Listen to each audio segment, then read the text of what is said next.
જીવનમાં કોઈ પણ જગ્યાએ નિષ્ફળ જાવ, આ એક પ્રેસિડેન્ટ ઉભો થઈ ગયો છે, એક પ્રેસિડેન્ટ છે, એક એવો શિરસ્તો ઉભો થઈ ગયો છે કે આપણે ત્યાં કંઈ પણ ઇલીગલ એટલી બધી આસાનીથી થઈ શકે એમ છે કે લોકો કંઈ પણ કરી રહ્યા છે અને એનો કરવામાં ડર નથી, કોઈ અચકાટ નથી.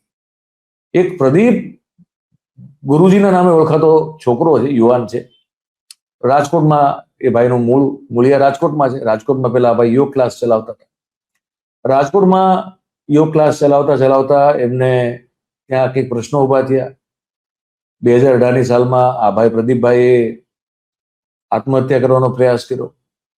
આત્મહત્યાનો પ્રયાસ કર્યા પછી બચી ગયા.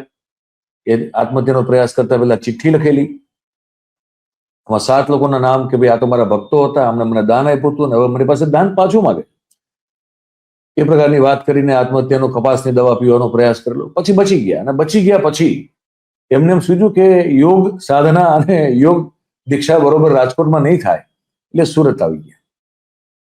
તો સુરત આવી ગયા પછી સુરતમાં એમને આશ્રમ ખોલી નાખ્યો. આશ્રમ ખોલ્યા પછી હવે જે એમની નવા પ્રકારની યોગ સાધના જે પકડાણી છે એ છે કે કડકડતી 500 રૂપિયાની સાહેબ એવી નોટો બનાવે છે પ્રદીપ ગુરુજી નામના ભાઈ,